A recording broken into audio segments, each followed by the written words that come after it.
Ok. Donc, petit atelier, on va faire petit, non, grand atelier, autour du tourisme et du jeu dans le tourisme et de ce mouvement sur la ludification des activités touristiques. Donc, je vais animer cet atelier et j'aurai le plaisir d'avoir avec moi Sophie Marnier, qui vient du CERT Nouvelle-Aquitaine et qui est à l'origine de Terra Aventura et qui travaille toujours avec son équipe sur Terra Aventura. Elle nous expliquera tout ça. Et Yann Garnache, qui est le directeur de l'Office de tourisme Combrailles-Auvergne, qui, comme son nom l'indique, est en Auvergne. Tout le monde connaît. Ouais, bon. Alors les Combrailles, ouais, combien ils connaissent? Deux. Eh ben, il y a plusieurs Combrailles, mais enfin là, c'est la Combraille, c'est entre le Puy-de-Dôme et l'Allier. Oui, mais là, c'est la partie juste auvergnate. Les Combrailles en un seul mot. Voilà, les Combrailles en un seul mot. Et donc, qui a développé le premier guide touristique policier. Il va nous expliquer ça. Alors, peut-être quelques diapos de mise en contexte. Alors d'abord, qu'est-ce qu'on en disait il y a 20 ans? Vous êtes habitués maintenant depuis le début de ces rencontres qui sont placées sous le signe du 20e anniversaire. Alors, il y a 20 ans, on avait, certains se rappellent peut-être de GMT Édition, qui était souvent présent ici, et qui travaillait avec des PDA, qui étaient des assistants personnels, les ancêtres des smartphones, et qui permettaient de faire du multimédia, vous voyez, de mettre des images interactives, des hyperliens à l'intérieur, du photo, texte, et puis avec du géopositionnement. C'est-à-dire ça permettait d'avoir le GPS. Et les Pocket PC, les Palm, ça permettait de faire des jeux et de faire notamment des guides de visite. Ce qu'on disait en 2005, c'est les modes d'apprentissage découvertes ont changé. Quel que soit leur âge, les visiteurs de sites de musées et de parcs s'attendent aujourd'hui à trouver des outils ludiques et interactifs et multimédia. Multimédia, ça voulait dire digitaux, quoi, en fait, il y avait des images dedans, etc. La transmission des connaissances passe ainsi par l'accès à des vidéos, des commentaires audio, des dessins, des jeux. Et donc, GMT Édition était une des entreprises qui venait souvent en rencontre et qui proposait justement d'avoir déjà des parcours ludiques. Voilà. Ça, à l'époque, il y avait quand même la difficulté technologique majeure, était que c'était avant l'apparition du smartphone et donc de la possibilité de géolocalisation avec un smartphone, qui fait que c'était quand même assez limité. Mais c'était déjà une première brique dans ce qui existe aujourd'hui. Alors en termes d'introduction, est-ce que le jeu est finalement le nouvel Eldorado ? Parce que quand on dézoome un peu, on se rend compte que le marché du jeu fait une très forte expansion, hein, plus de presque 600 millions d'euros en 2022 juste en France, de marché autour du jeu. Et quand on dit le jeu, c'est à la fois le jeu vidéo, jeu de société, etc. Ça croît d'environ 13% par an, entre 25 et 35 milliards dans les prochaines années. Donc en fait, on est vraiment sur quelque chose qui est assez juteux, le jeu, parce que ça fonctionne bien. Quand on regarde ce que c'est, on voit aussi que chaque année, il y a plus de 3500 nouveaux jeux de société qui sont lancés sur le marché. C'est vrai qu'aujourd'hui, quand on va dans un bar à jeux, par exemple, qui existe, on se rend compte de la profusion. On se rend compte aussi de l'appétence, notamment des plus jeunes ou des familles, au regain du jeu. Il y a plus de 85% de la population en France qui joue à un jeu de société. C'est vraiment un des pays les plus dynamiques dans ce domaine. Pendant la pandémie, par définition, ça a progressé énormément, beaucoup d'augmentation de ventes. Donc on est vraiment là sur une dynamique qui est prise et qui fait qu'on se retrouve avec aussi les nouvelles générations. C'est ça qui est extrêmement important pour moi. C'est que l'habitude de jouer, quand vous voyez des ados, des jeunes couples, il y a vraiment beaucoup de soirées jeux et c'est vraiment quelque chose qui est en train de revenir après peut-être quelques décennies où c'était resté un peu à l'abandon. Ce qui pourrait paraître surprenant avec l'augmentation du temps d'écran, en termes de temps à passer devant les écrans, mais qui témoigne aussi, on l'avait pas mal étudié en commission prospective d'ADN Tourisme, aussi à ce besoin de retrouvailles et de faire des choses avec ses proches. Donc on est pas mal là-dedans. C'est un moyen de rester en famille, de passer du temps en famille. Ça majoritairement, les jeux de société, ils se déroulent à la maison. Et chaque année, par personne, on met en moyenne 200-250 €. Qui c'est qui ne met pas 250 € par an dans les jeux ici? Ah, il y en a quand même qui mettent des sous dans les jeux. Mais ceux qui ne le mettent pas, ça veut dire qu'il y en a qui mettent beaucoup plus. Mais dans le marché du jeu, il y a aussi évidemment le jeu vidéo. Et ce qui est important, c'est que les jeux en extérieur, aussi le fait de faire des choses, les escape rooms, les escape games, etc., c'est des choses qui vraiment se développent beaucoup et avec une croissance rapide ces dernières années. Dans le tourisme, on a...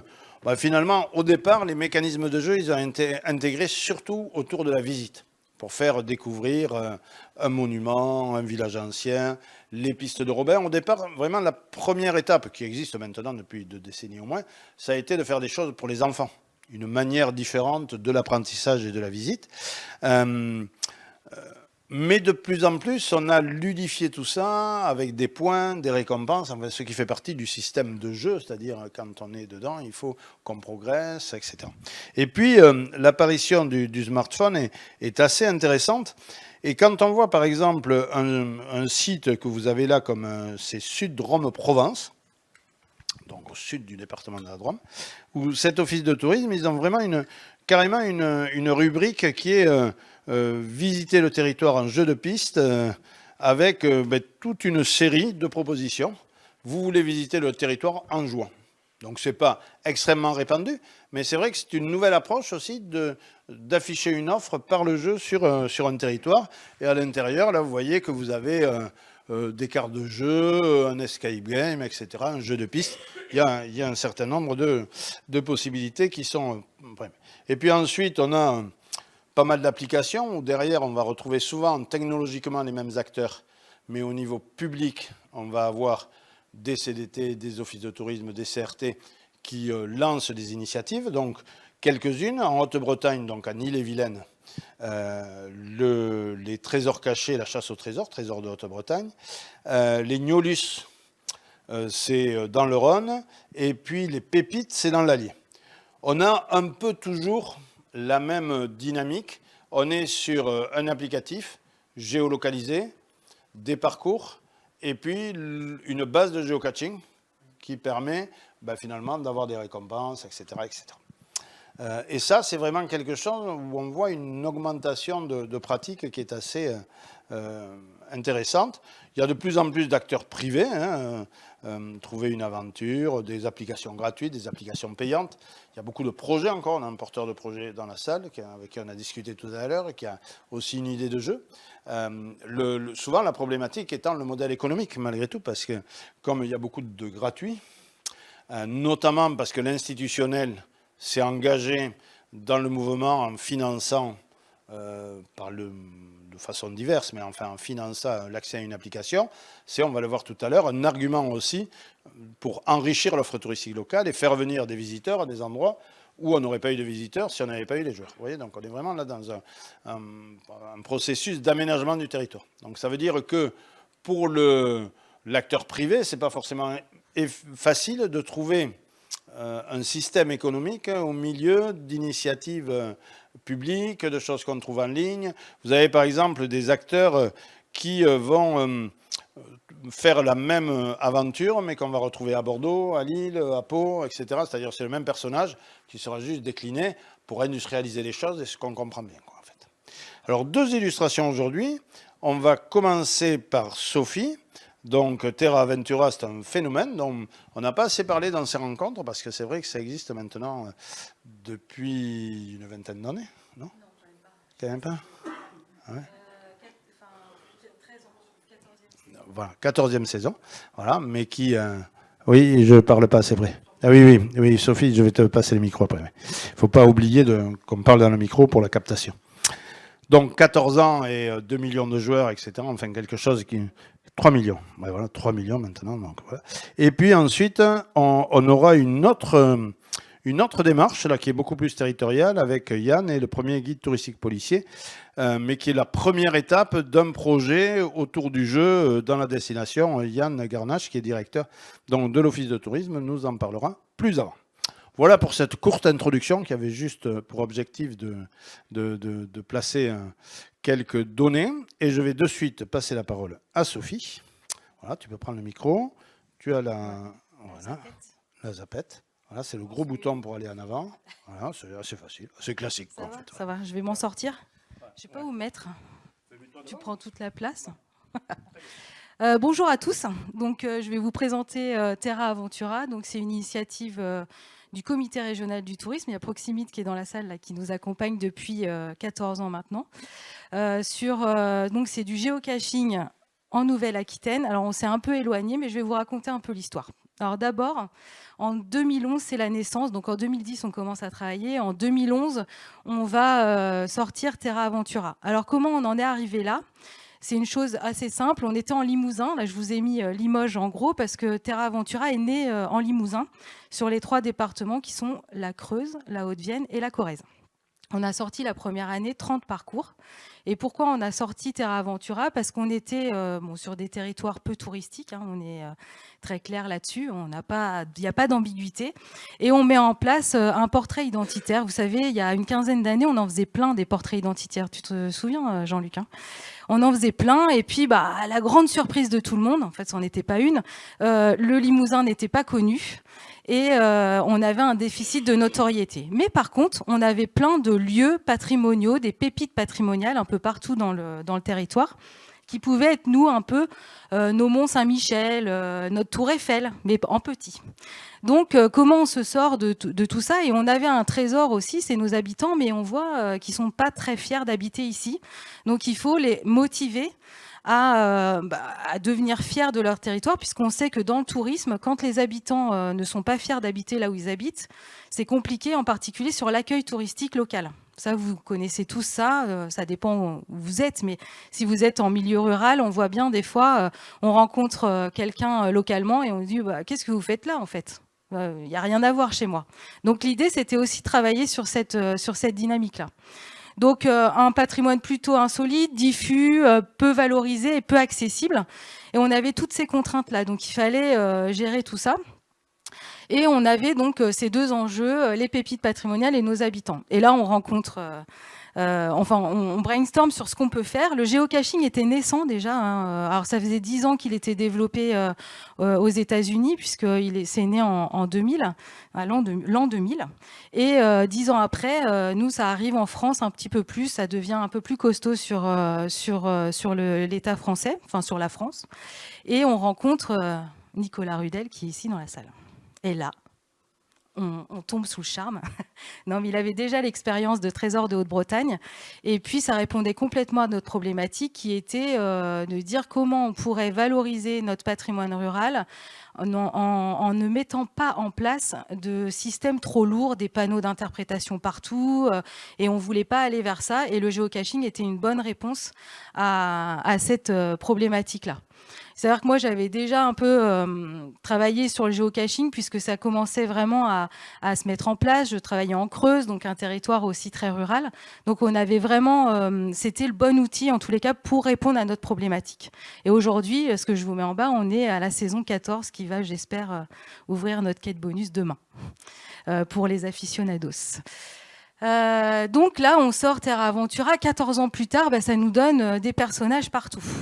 Donc, vous voyez ces petits personnages, je vais vous en parler après, mais on sort le Terra Aventura Géocaching Nouvelle-Aquitaine. C'est 600 parcours aujourd'hui, 3 millions de joueurs et une application mobile. Et quand on regarde un peu l'évolution, ce que disait tout à l'heure Jean-Luc, c'est qu'on a commencé avec des GPS, nous aussi. Parce que les smartphones, si on se rappelle, en 2011, on n'avait pas des tonnes, tout le monde n'était pas équipé. Donc on commence avec des feuilles de route PDF et ensuite on va louer des GPS dans les offices de tourisme. Et les gens, forcément, ils galèrent parce que quand on compte mal, ça nous envoie... dans l'Atlantique, dans la Méditerranée, ça dépend. Donc, en termes d'utilisateurs, c'était compliqué. Mais dès la première année, on était très contents puisqu'on avait eu entre 3000 et 5000 personnes qui avaient joué. Donc, c'était super, quoi. On était vraiment ravis. Donc, l'expérience s'est poursuivie. Et on a travaillé véritablement... voilà. J'ai peut-être un... Ah merde, attends, je vais revenir en arrière. Donc aujourd'hui, quelques chiffres, 3 millions de joueurs par an. Donc avec une grosse fidélisation aujourd'hui, puisqu'on a 70% d'équipes fidélisées, ça veut dire des joueurs qui ont joué l'année d'avant, et 30% à peu près de nouveaux joueurs chaque année. Notre objectif, c'est évidemment de recruter de nouveaux joueurs tous les ans pour que les offices de tourisme puissent avoir du flux sur leur territoire. Notre projet, c'est de générer du flux sur les territoires et en particulier sur les territoires ruraux. Je ne l'ai pas dit expressément, mais c'est ça notre projet. C'est vraiment d'amener des visiteurs à aller découvrir des lieux improbables. D'ailleurs, dans les commentaires des joueurs, on a tout le temps cette remarque. On nous dit mais je ne serais jamais venu si je n'avais pas eu Terra Aventura. Bon, c'est ça qu'on va chercher. On va aller générer du flux sur des territoires qui sont vraiment éloignés du flux touristique traditionnel. Aujourd'hui, c'est 68% de néo-aquitains en 2024. Là, c'est les chiffres d'octobre. Donc, on n'a pas encore fini l'année 2024, mais on est sur ces ratios-là. Et 300 000 applications actives par mois. Donc, une grosse machine quand même. Faut être assez... c'est rare, les applications touristiques avec autant de téléchargements. Et aujourd'hui, on compte à peu près 250 partenaires, donc les offices de tourisme, des départements, des musées, des communes, des communautés de communes, des partenaires parfois très improbables, comme l'Office HLM de Limoges, qui a envie de faire découvrir son architecture à travers Terra Aventura. Donc ça peut être aussi sur des événementiels un peu spécifiques. On a atteint, il y a une semaine ou deux, les 4 millions de découvertes depuis le début de l'histoire de Terra Aventura. Donc oui, on est quand même assez fiers, presque émus par cette réussite. Et du coup, beaucoup de joueurs qui jouent aujourd'hui sur les parcours et qui irriguent la Nouvelle-Aquitaine. Alors pour arriver à ça, et ça c'est hyper important, on a vraiment défini un concept ferme. En fait, on a toujours eu ces objectifs qui étaient ceux de diffuser des flux sur l'ensemble de la Nouvelle-Aquitaine. Pour nous, c'était vraiment très important. Et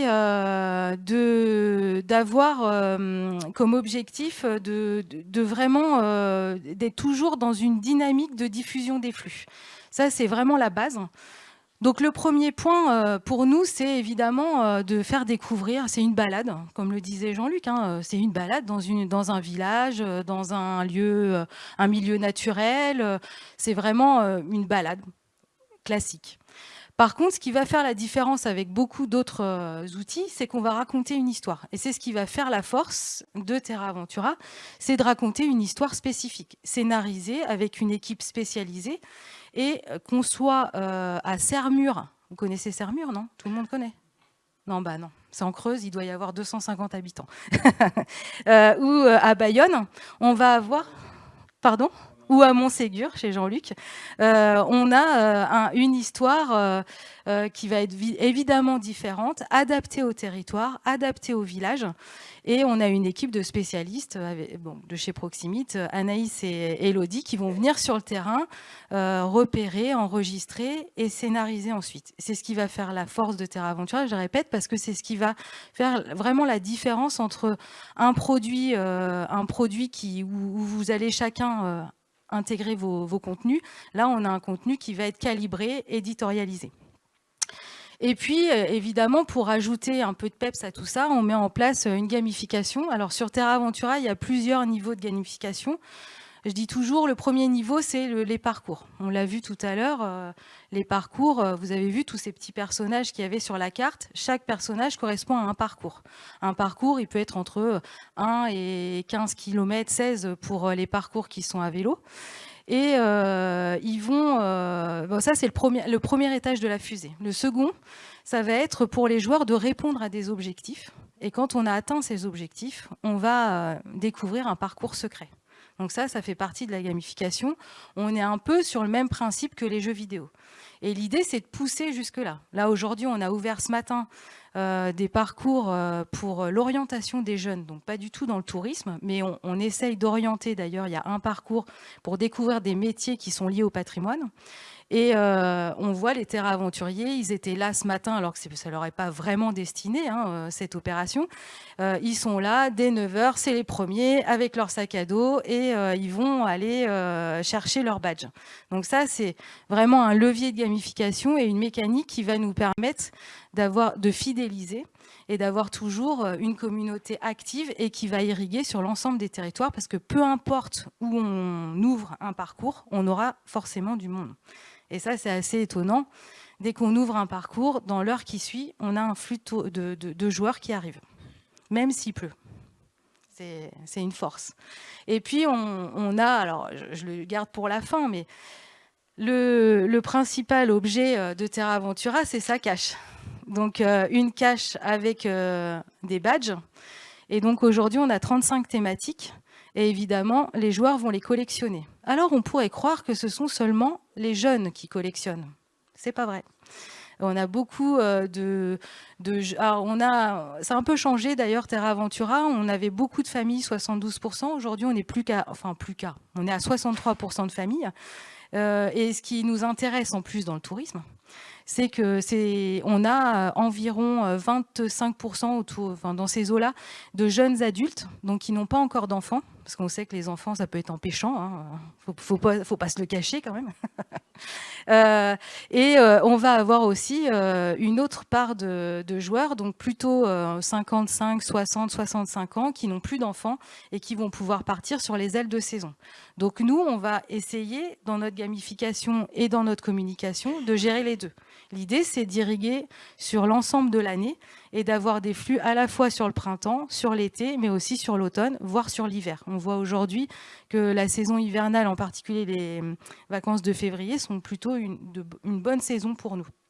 Enfin, ça démarre. Le mois de mars, par exemple, l'année dernière, étonnamment, a été un très bon mois de mars.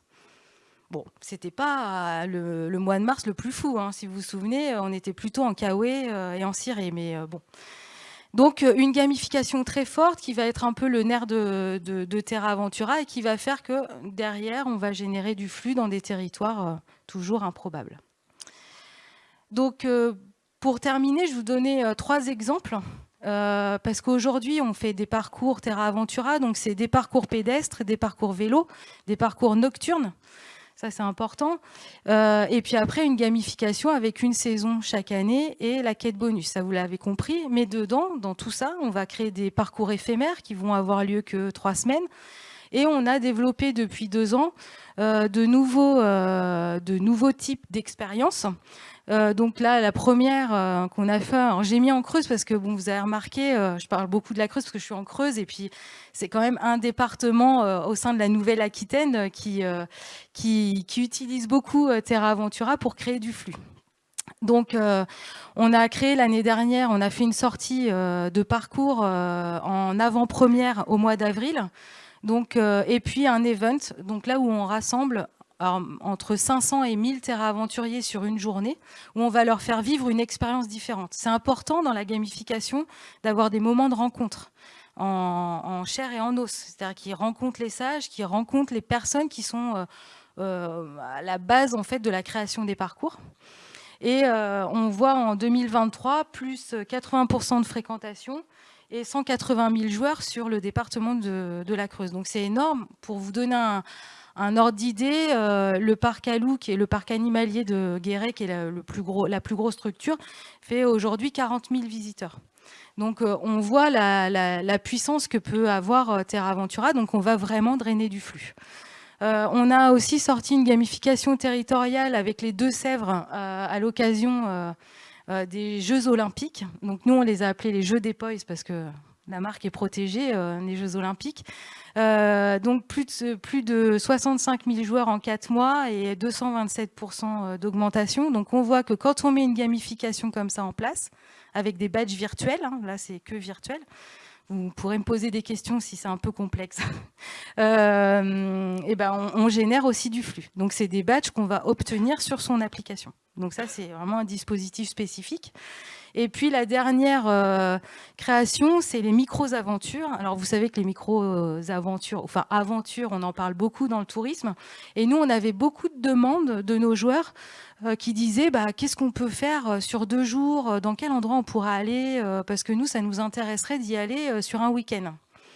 Et on avait souvent cette demande, donc entre eux, ils se débrouillent. Hein, les joueurs, ils se parlent entre eux. Il y a des groupes Facebook, ils s'interrogent. Et on a eu envie de tenter l'expérience, d'avoir une expérience 100% Terra Aventura sur un week-end. Et là, on leur propose une gamification spécifique. Donc là, c'est dans l'entre-deux-mers. Donc tout le monde voit où c'est l'entre-deux-mers, c'est en Gironde. C'est l'Aréole, Créon. Voilà,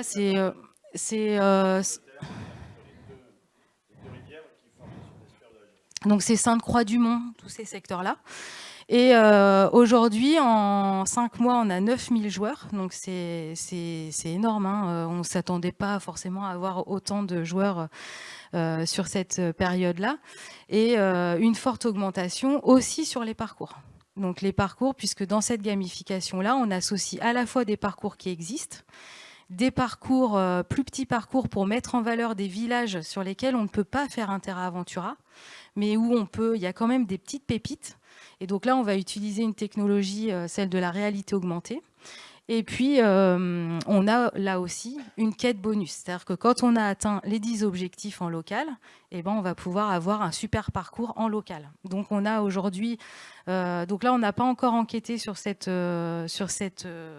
micro-aventure-là, mais sur celle du Béarn qu'on a créée en partenariat avec la SNCF, l'ADT du Béarn, enfin des Pyrénées-Atlantiques, et puis les offices de tourisme d'Oloron et de Pau.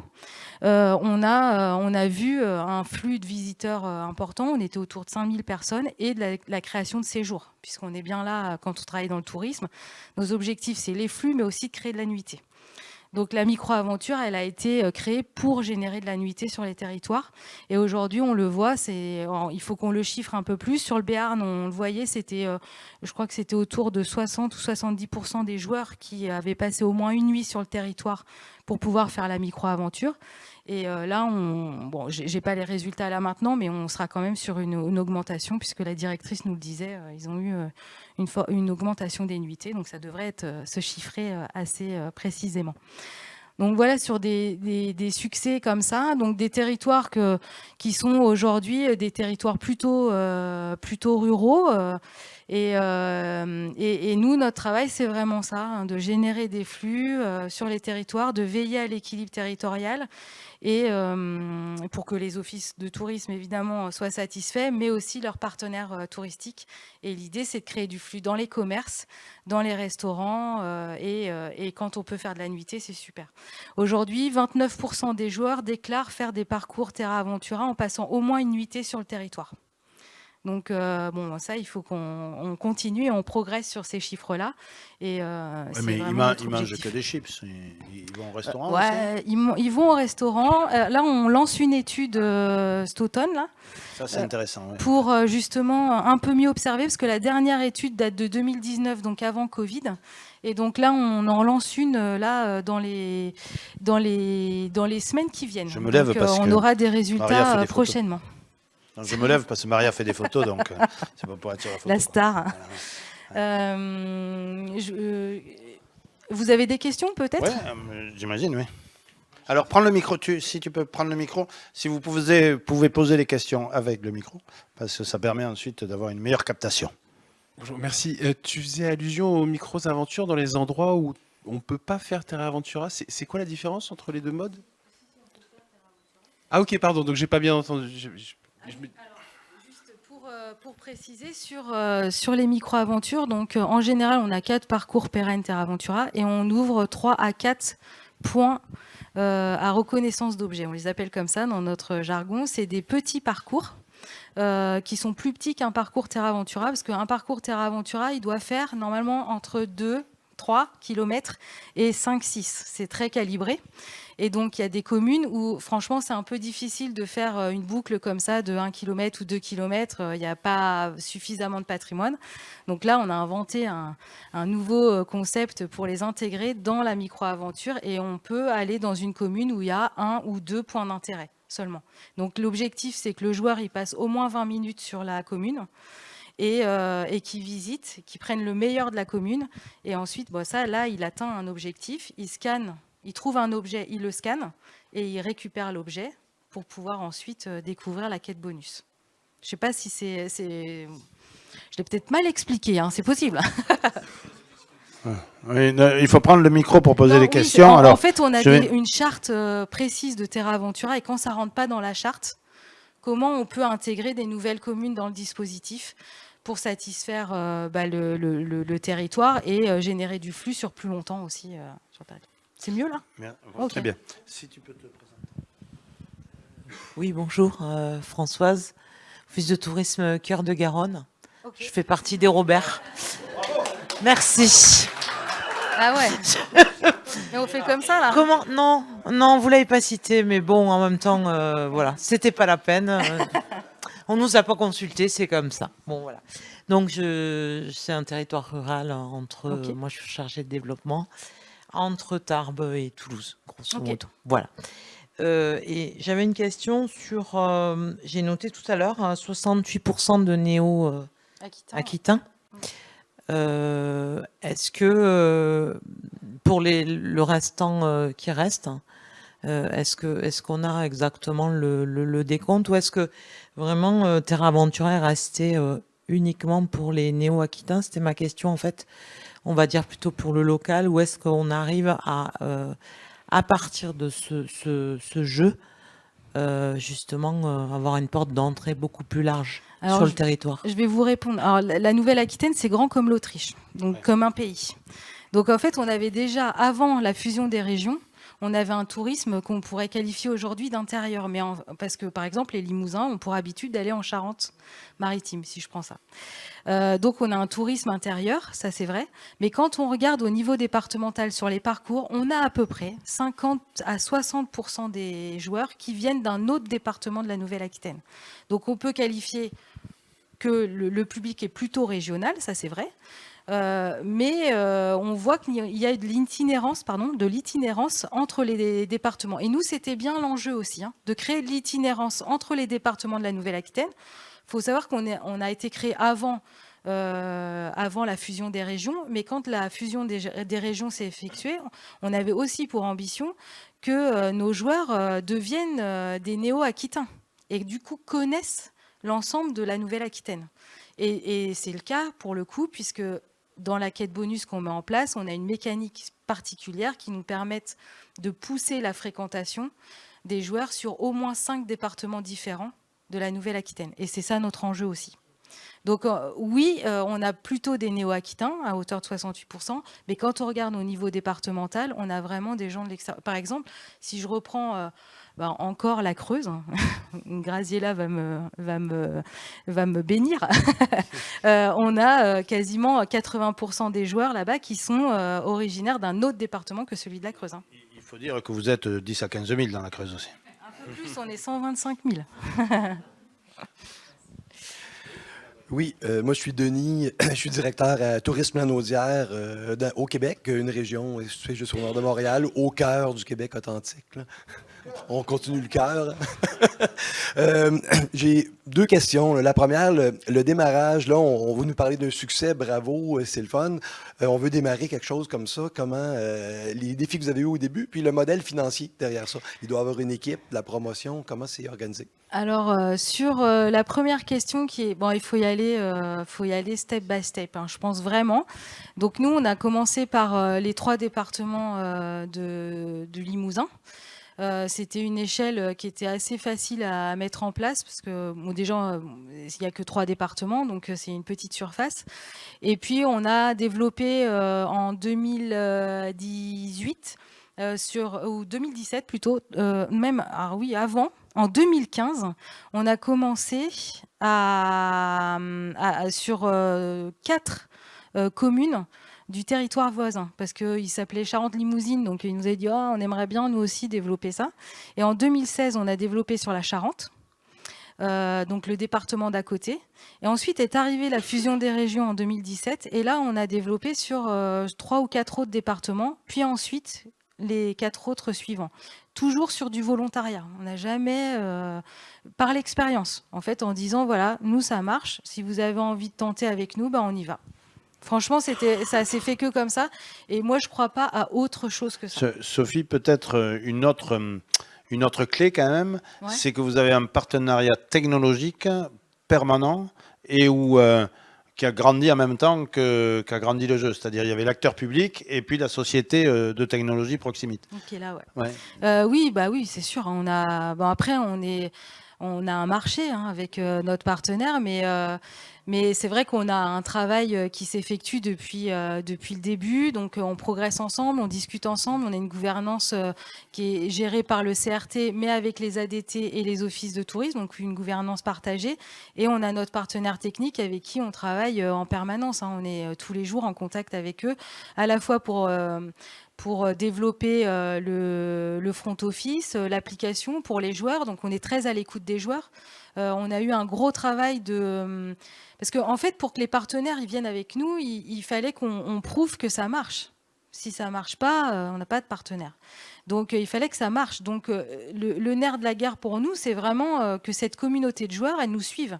Donc, il ne faut pas les décevoir. Il faut être toujours à un niveau de qualité excellent pour embarquer cette communauté et dire à un partenaire potentiel, venez, vous verrez, on va générer du flux chez vous. Et alors, pour accélérer un peu, sur le modèle économique, parce que c'est gratuit pour l'utilisateur, c'est un instrument de promotion, c'est surtout les territoires. Oui, c'est les territoires. Ouais.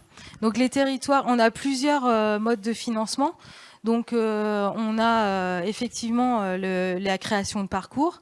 On a la maintenance aussi qui est financée et puis les badges qui sont ici et qui font partie du modèle économique. Le modèle économique, il a été mis en place en disant plus j'ai de visiteurs, plus je finance Terra Aventura. Donc en gros, le prix du badge, il va aussi contribuer au financement de Terra Aventura parce que quand j'achète un parcours Terra Aventura, derrière j'ai la promo, le flux et l'ensemble du dispositif en fait qui va venir avec. Parce que là, on parle d'une application, mais par exemple, tous les offices de tourisme reçoivent les commentaires des joueurs tous les jours. Ils ont accès aux statistiques tous les mois. Il y a des offices qui sont dans la salle. Mais voilà, il y a un dispositif derrière. Ça veut dire, Sophie, que malgré tout, la région Nouvelle-Aquitaine, par le biais du financement du CRT, finance quand même les salaires de l'équipe.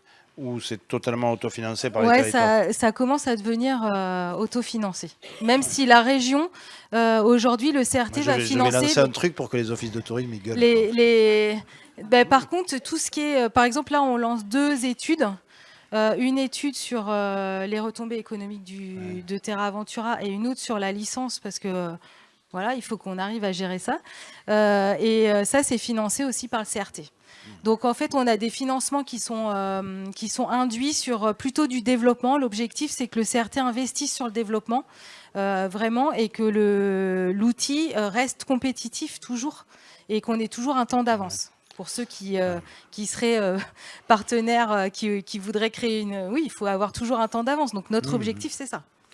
Merci Sophie. De vous surprendre. Merci Sophie. Ce que je vous propose, c'est de continuer la discussion avec Sophie à la fin de l'atelier, mais pour qu'on puisse continuer. Donc, deuxième illustration avec Yann Talazapet qui est ici. Voilà. Alors, les Combrailles, en un seul mot, comme je vous ai dit tout à l'heure. Donc, on a vu que vous étiez 3 à connaître les Combrailles. C'est déjà pas mal. Donc là, vous allez être un peu plus. La progression, ça va exploser. C'est un territoire qui est en Auvergne. Donc, vous avez la diagonale du vide. Alors, pour les Québécois qui ne connaissent pas, la diagonale du vide, c'est là où il n'y a rien en France. On traverse la France et on est en plein dedans. C'est un territoire rural.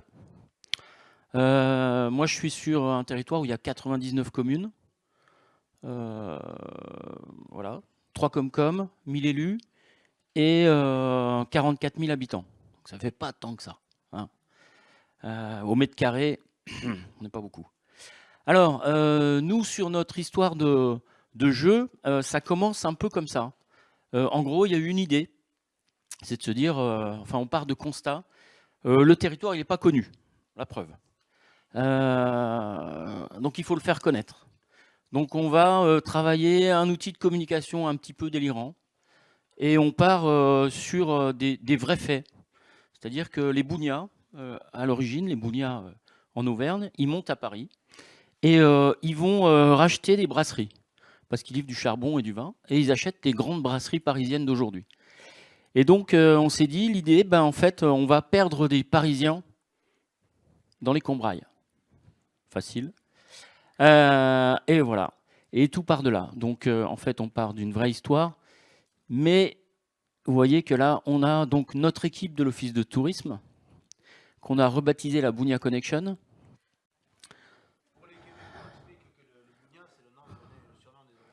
Voilà, c'est le surnom des Auvergnats. Et donc, vous avez plusieurs personnes dans l'équipe. Vous avez Yann le cerveau, c'est moi. Le cerveau, mais pas trop. Voilà, quand même. Vous avez Florence, la banquière. En fait, Florence, c'est notre comptable. Mémé la bodyguard, Guénel le passeur, Eva les bons tuyaux, parce que c'est elle qui est à l'accueil, donc les bons tuyaux. On fait des jeux de mots, nous on s'éclate. Enfin bref. Des fois, il n'y a que nous qui rigolons, mais c'est pas grave. Clémentine la faussaire, parce qu'elle a un passé d'artiste. Et on a Evelyne la mystérieuse. Alors elle est mystérieuse parce que ça fait 1 an et demi qu'elle en arrêt de travail. Et que du coup, on la voit pas beaucoup. Voilà. Et on l'a mis quand même dessus. Ouais. Et Célia la hackeuse, chargée de communication, réseaux sociaux, etc. Voilà, donc vous voyez, on s'éclate. On a fait des séances photos, on s'est bidonné comme pas possible. Donc il y a une ambiance, on a mis une ambiance dans l'office de tourisme un peu différente de ce qui se passait avant. On a fait un guide, le premier guide qu'on a sorti, parce qu'on a rebaptisé avant, c'était Destination Combrailles. Bof. Je dis peut-être qu'il faudrait qu'on rajoute Auvergne. Donc on a mis Combrailles-Auvergne et on a interrogé les habitants sur ce qu'il y avait à faire. Ils nous ont dit ici il n'y a rien à faire, c'est le trou du cul du monde. Et c'est pas faux, mais quand même. Et donc on a dit on va imaginer notre punchline ou notre slogan, ou je ne sais pas comment on peut l'appeler. Ce sera Combrailles-Auvergne, ici vous ne ferez rien. Ils nous l'ont dit, donc voilà. Et comme ça, quand les gens viennent et qu'il n'y a rien à faire, ils ne sont pas déçus. Facile. Voilà, c'est marqué dessus. Mais. À voir que la majorité des séjours en rural, statistiquement, les séjours de vacances correspondent aux 3 R. Rupture, retrouvailles, ressourcement. Et donc le fait on cherche au départ plutôt une maison isolée, au calme, et finalement on est content de ne pas faire grand-chose. Et donc c'est une des premières communications. Moi, on avait la semaine dernière, on travaillait sur le zootourisme et on disait en tourisme rural, si on fait des ateliers et qu'on veut vraiment mettre en avant les choses, on arrive toujours sur n'importe quel territoire rural en France à dire il y a un super patrimoine, il y a une nature exceptionnelle et puis il y a une gastronomie de dingue et on fait quelque chose qui tourne autour de ces 3 trucs mais qui n'est pas différenciant et en plus ne correspond pas vraiment à l'activité du tourisme rural. Alors que là, au moins, vous ne ferez rien. C'est la première base, surtout que derrière le vous ne ferez rien, mais vous ajoutez sauf. En fait, il y a 3 petits points. C'est vous ne ferez rien, 3 petits points. Et nous, dans notre com, c'est dire vous ne ferez rien, mais est-ce que vous aurez le temps d'en faire le tour vous ne ferez rien, mais voilà. Donc, on s'amuse à trouver des petites fins de phrases comme ça. Et c'est assez facile et on s'éclate, quoi. Donc, un guide des femmes, des hommes, des lieux, un jeu. Et demain, donc, on va avancer.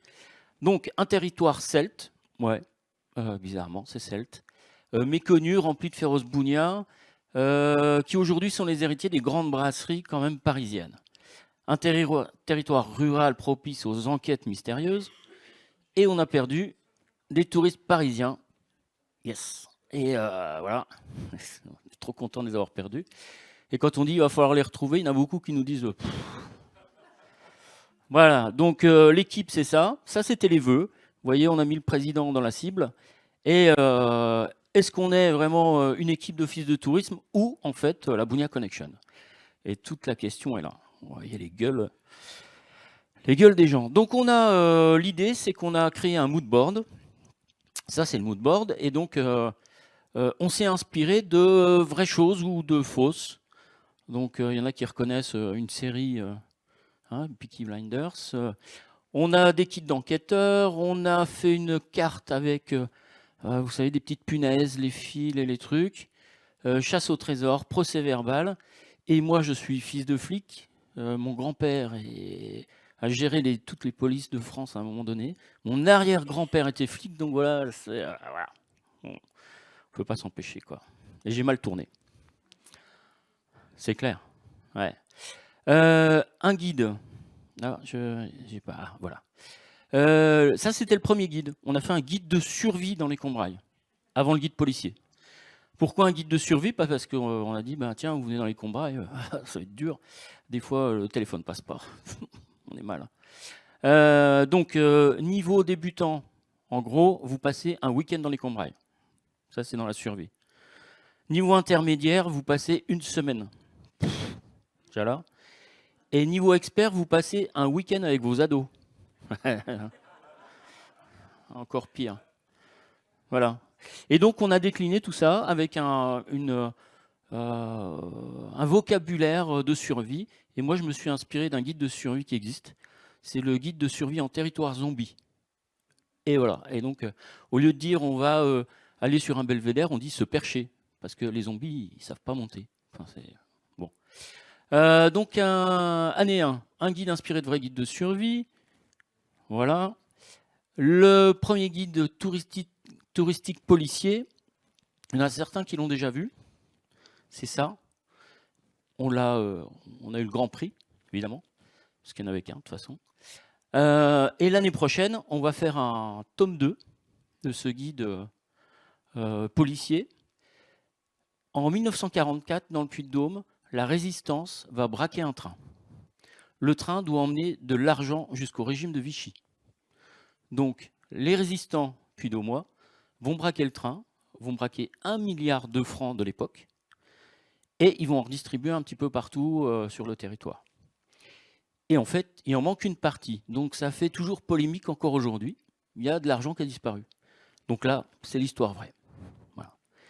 Et demain, Yann Le Cerveau, en fait, va retrouver le reste du magot. Et comme je suis très généreux, je redonne tout le reste à mon équipe qui va investir sur le territoire. Ça va, ça suit. Et du coup, en fait, ils vont acheter des choses ou investir des choses. Donc Mémé, la bodyguard, Mélanie, elle est très conviviale. Et du coup, elle a investi dans une brasserie. Donc on va faire une bière labellisée Combrailles-Auvergne. Voilà, donc tout un tas de trucs. Et donc on implique en fait les habitants. Premier guide touristique. Alors les habitants, voilà moi ce que j'ai sur mon territoire. Jean-Claude Gaillard. Voilà, ça ne s'invente pas. C'est le maire de Saint-Gervais d'Auvergne. Bien connu parce qu'on partage plein de trucs, surtout au bar. Et ensuite une meucheuse, championne de France plusieurs fois. Et là, vous avez le président de l'office qui était dans la cible tout à l'heure, et le président du SMAD, donc un élu et pas un élu, et qui s'entendent bien. C'est rigolo quand même. Et ils sont à la bière. Voilà. On a changé nos accueils. Donc, quand j'arrive dans un office, en fait, moi, ce qui me saoule, c'est de trouver toujours le même mobilier. On a l'impression, des fois, qu'on rentre chez Ikea. Je ne sais pas si vous avez fait ce truc-là. Il y a des beaux bureaux propres. Souvent, on refait le truc. Puis on se dit, ah, c'est beau. Et puis on irait dans un autre office, on aurait les mêmes bureaux. Donc, ce qu'on a fait, c'est que nous, on fait sauter les banques. Donc, toutes les banques d'accueil, ça dégage. Vous voyez, il y a un gars là, avec des lunettes vertes. Derrière, c'est la banque d'accueil. En fait, on l'a retravaillé pour en faire un bar.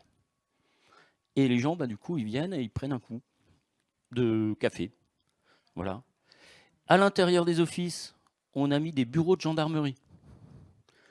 Donc on reçoit les gens, ils peuvent se prendre en photo au mugshot, on peut leur prendre leurs empreintes. Ah non, c'est violent chez nous. Ils sont bien barrés, oui, je vous confirme. Ça c'est juste l'origine du jeu, quoi. Et on fume pas de trucs illicites. Hein. Voilà. Donc on a fait ces bureaux d'accueil dans tout. Alors on en a 4. Hein. On a 4 offices de tourisme. Donc on a des accueils de gendarmerie. Donc quand les gens arrivent, ils se demandent ce qui se passe, quoi. Et ils ont raison. Ils ont raison. Ensuite, on a fait donc du coup un jeu d'enquête policière. Donc c'est là où on en vient sur nos jeux. Ce jeu d'enquête policière, Mystère en Combrailles. Donc avec le brumeux rapport de l'adjudant Pommier. En gros, on a tourné 600 vidéos avec l'équipe. Le jeu, on a 180 fins possibles en fonction des réponses qu'on donne. Ouais, c'est beaucoup trop. Alors on a installé des QR codes comme ça sur le territoire. Donc il y a une vingtaine de territoires, enfin une vingtaine d'endroits dans le territoire où on a installé 25 QR codes comme ça. Et les gens viennent avec leur téléphone, ils flashent et ils commencent à jouer. Ils ont une réponse, ils vont sur sur un autre QR code, etc. Et à la fin, ils ont terminé. Donc voilà, 1h30, ils ont résolu l'enquête. Et du coup, sur ces 25 QR codes, en fait, ils peuvent jouer à 5 jeux différents. Donc il y a le jeu qu'on braille, donc qui est sur notre territoire. Il y a des le saviez-vous sur des endroits du territoire. Et puis ils peuvent jouer aussi à le saut de resgard. Les mecs qui sont perchés, hein, ceux qui nous ont fait ça, un peu plus que nous presque. Et donc en fait, il y a un escape game super difficile. Il y a un truc pour les enfants. Il y a un truc sur l'écologie. Voilà, donc on peut jouer à 5 jeux différents. Le modèle économique, c'est ça coûte 10 € pour une équipe. Il y a 5 € pour notre prestataire, 5 € pour nous. Et on va l'installer aussi chez des partenaires. Par exemple, on a un loueur de canoë. Il y a un petit temps d'attente. Il y a des enfants. Ils peuvent jouer à l'endroit où ils vont réserver les canoës. On a un vélo-rail. Il y a une demi-heure d'attente. Donc les gens peuvent jouer, par exemple, à l'escape game. Donc voilà, ça va être comme ça. La suite, ce qu'on voudrait faire, et là je fais appel à de futurs partenaires peut-être, on veut créer une detective box, parce qu'on ne va pas s'arrêter là, hein, on se dit nous, on va essayer de tirer le fil au maximum du truc. La detective box, je vous en avais pas amené, mais vous en avez peut-être déjà vu, hein, c'est dans une boîte. Vous avez déjà joué au Cluedo? Ouais. Donc c'est pas la même chose. Donc, detective box, en fait, il y a une vraie enquête. L'idée, c'est on amène tout le contenu, nous, l'office de tourisme, et on va demander à un fabricant de nous monter la detective box. Donc ça va être très territorial, hein, très combraille. Par contre, ce qu'on voudrait, c'est que ce soit personnalisable. Alors, en fait, il y a les combrailles, mais nos partenaires, on voudrait qu'ils puissent être dedans. Alors on a quand même 800 partenaires, ça va être compliqué.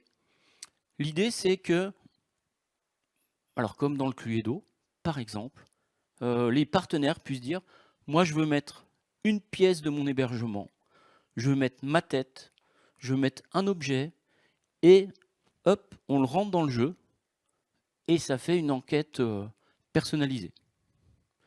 Donc chaque partenaire aura, à un moment, la possibilité de se fondre là-dedans. Et je ne vous raconte pas que ça va être une usine à gaz. Voilà. Mais on se dit, ça, je n'ai pas vu ça quelque part encore, donc on va essayer de le faire, et puis on verra bien.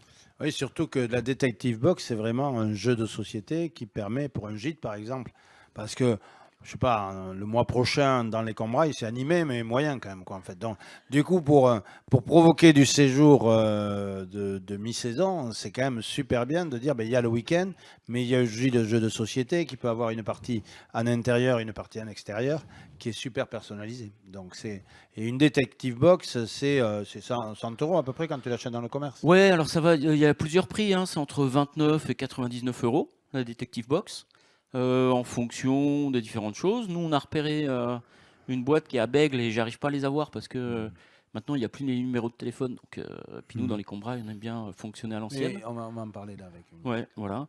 Et donc l'idée, c'est de développer ça. Donc on va galérer un peu, je pense, à la mettre en place, mais ça peut être sympa. Donc dans le tome 3 du futur guide touristique policier, on va partir sur l'idée de la résistance. On a fait venir la carte au trésor l'année dernière, donc l'émission télé, et ça va être diffusé cet été. Donc on va vraiment partir sur les trésors, et on va acheter des louis d'or, des vrais, et on va essayer de les faire gagner. Voilà. La chouette d'or a été trouvée il n'y a pas longtemps, hein, depuis 93 quand même, la chouette. Donc là, on va essayer peut-être de faire un truc où on va faire venir des gens et on va leur faire gagner du vrai argent, enfin du vrai or. Enfin, nous, on a des moyens considérables. Hein. C'est un truc... voilà. C'est la ruralité, mais en fait, pas tant que ça. Voilà.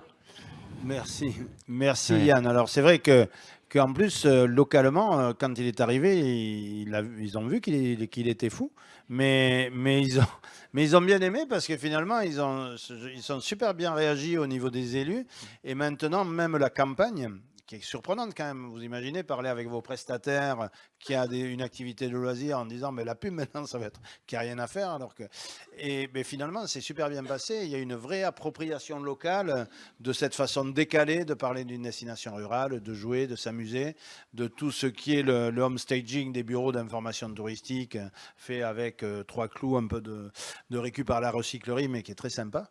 Et une équipe qui est devenue à peu près aussi dingue que le chef, quoi, en fait. Voilà. Donc, Voilà. Des questions? non, tu vois, ils osent pas. Ils ont peur. Hein. Ouais. Ouais. Ouais, non, mais ça fait flipper, ouais, carrément. Ouais. Merci.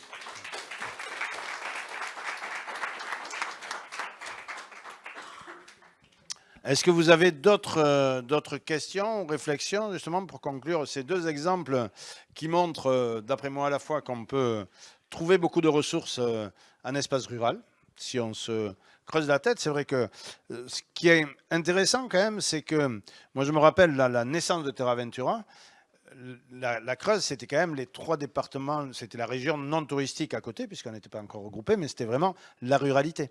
Et donc, il fallait vraiment trouver des idées pour faire venir du monde. Et maintenant, ce sont tous les territoires touristiques de Nouvelle-Aquitaine qui disent « Ah ouais, mais il nous faut un Terra Ventura chez nous ». Les élus, pour eux, ça fait partie de l'offre touristique d'avoir un parcours Terra Ventura maintenant.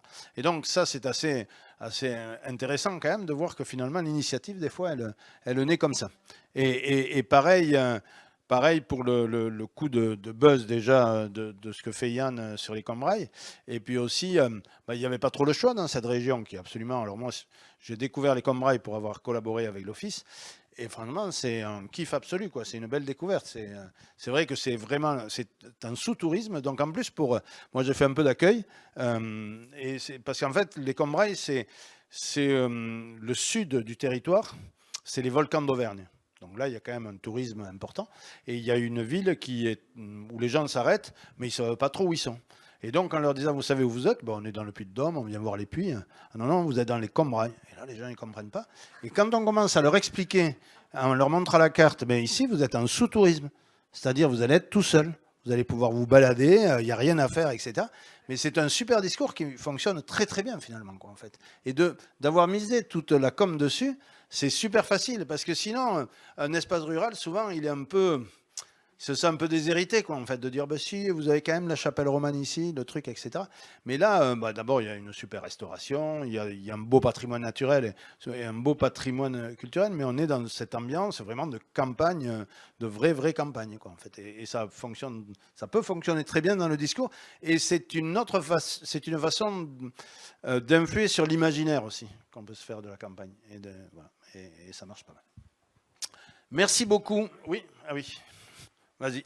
Ah, Fred. Voilà, Fred de Belgique et de France aussi. On travaille sur les Ardennes belges et françaises et un peu luxembourgeoises.